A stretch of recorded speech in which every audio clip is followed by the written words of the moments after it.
Baik, Assalamualaikum warahmatullahi wabarakatuh. Di sini saya akan melanjutkan menjelaskan modul mata kuliah praktikum perpajakan untuk bagian 6 tentang pajak penghasilan atau PPh pasal 24. Nah, di bagian pertama, pendahuluan dari bagian 6 ini, sasaran pembelajaran yang ingin dicapai yaitu mahasiswa diharapkan mampu memahami tentang PPh pasal 24 dan menyelesaikan soal PPh pasal 24 yang disajikan di dalam modul terkait perhitungan kredit pajak luar negeri. Petunjuk khususnya nantinya mahasiswa mempelajari sekelas materi yang disajikan dalam modul, kemudian mempelajari materi yang disajikan dalam bahan tayang berbentuk PowerPoint yang sudah di-share di Edmodo. Selanjutnya mempelajari dan memahami soal ataupun kasus, serta kemudian menjawab pertanyaan di kertas kerja yang telah disediakan.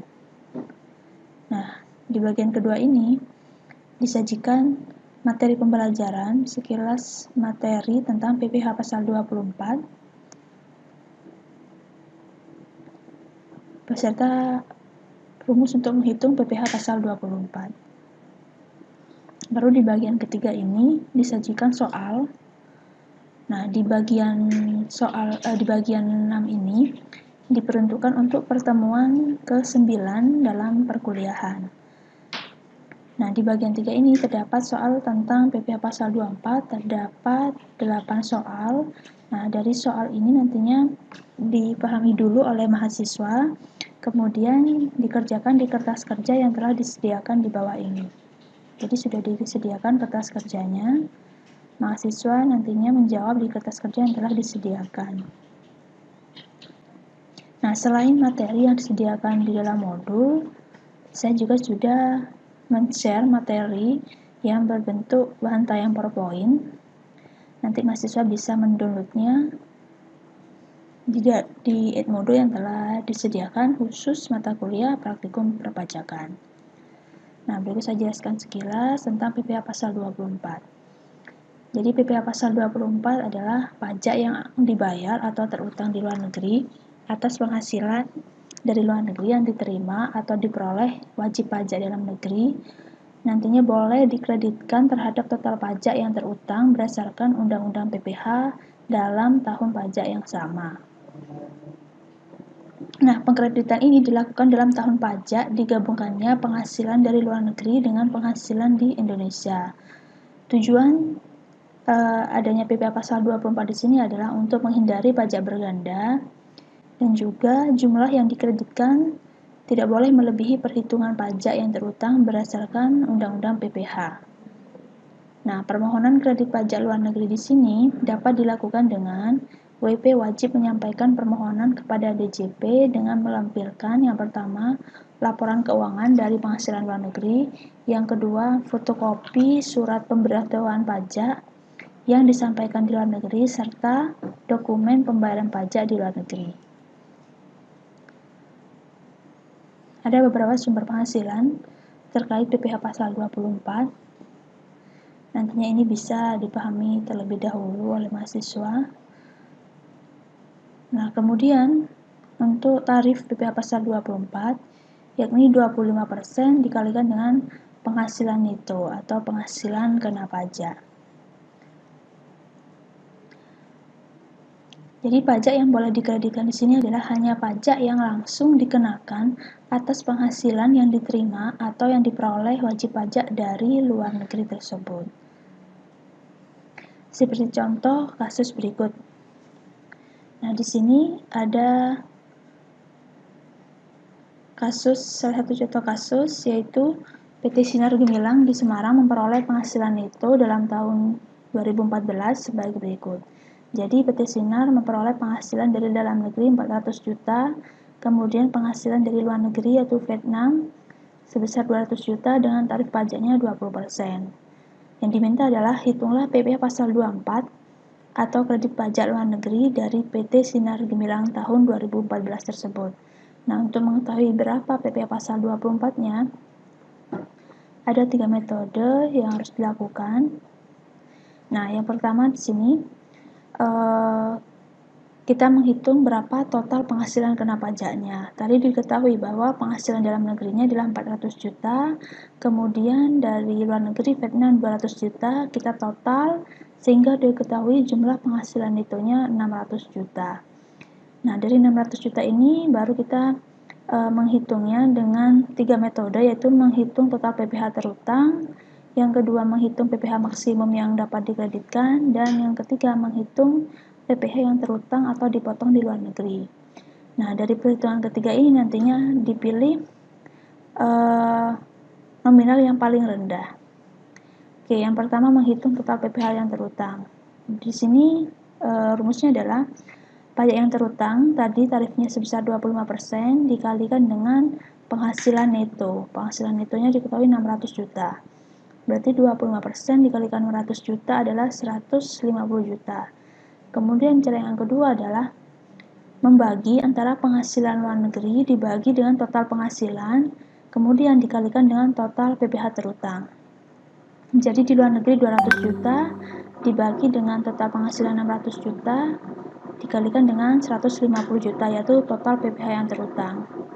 Jadi menghasilkan nominal 50 juta.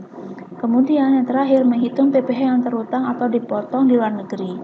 Nah, ini di luar negeri tadi diketahui bahwa tarifnya adalah 20%. Jadi 20% dikalikan dengan 200 juta, penghasilan dari luar negeri menghasilkan 40 juta. Nah, dari perhitungan di atas, kredit pajak luar negeri yang diperbolehkan adalah sebesar 40 juta atau sebesar PPh yang terutang atau dibayar di luar negeri. Jumlah ini diperoleh dengan membandingkan perhitungan PPh maksimum yang boleh dikreditkan dengan PPh yang terutang atau yang dibayar di luar negeri. Kemudian kita pilih jumlah yang terendah. Karena yang terendah di sini 40 juta, maka PPh pasal 24 yang diperbolehkan atas PT Sinar Gemilang adalah 40 juta. Kemudian contoh selanjutnya adalah PT Selaras Abadi pada tahun 2013 memperoleh penghasilan neto sebagai berikut.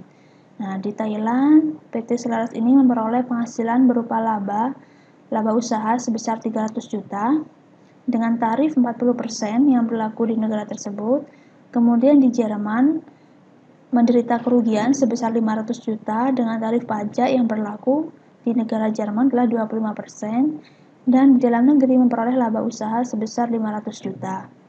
Yang diminta di sini adalah hitunglah PPh pasal 24 atau kredit pajak luar negeri dari PT Sinar Gemilang tahun 2014. Nah, untuk menjawab soal ini pada intinya sama, caranya seperti kasus yang pertama tadi. Nah, di sini yang dihitung adalah total penghasilan kena pajak atau penghasilan netonya. Jadi penghasilan dalam negerinya 300 juta tadi diketahui. Kemudian penghasilan dari luar negeri sebesar 500 juta. Nah, ini sebenarnya kebalik ya. Jadi yang dalam negeri 500 juta dan yang luar negeri 300 juta. Sehingga diketahui penghasilan netonya sebesar 800 juta. Kemudian untuk menghitung berapa total PPh terutang, tarifnya 25% dikalikan penghasilan neto 800 juta menghasilkan total PPh terutangnya adalah 200 juta. Kemudian cara yang kedua adalah menghitung PPh maksimum yang dapat dikreditkan, yaitu membagi penghasilan luar negeri sebesar 300 juta dibagi total penghasilan 800 juta dikalikan dengan total PPh terutang 200 juta menghasilkan 75 juta. Selanjutnya, metode yang ketiga adalah menghitung PPh yang terutang atau dipotong di luar negeri. Tadi dikatakan bahwa di luar negeri, di Thailand, tarifnya sebesar 40%, di mana memperoleh laba usaha atau penghasilan sebesar 300 juta. Maka 40% dikalikan 300 juta menghasilkan 120 juta. Nah, dari perhitungan di atas dapat disimpulkan bahwa PPh pasal 24 yang dapat dikreditkan yaitu sebesar 75 juta atau kita pilih nominal yang paling rendah atau terkecil. Nah, untuk kerugian di sini tidak dapat dihitung atau dikurangi dari penghasilan neto.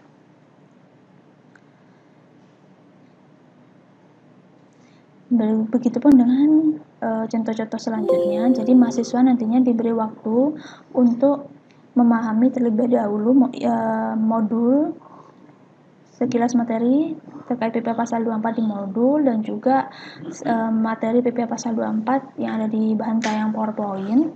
Baru selanjutnya mahasiswa memahami soal yang ada di modul. Jadi diberi waktu sekitar 20-30 menit.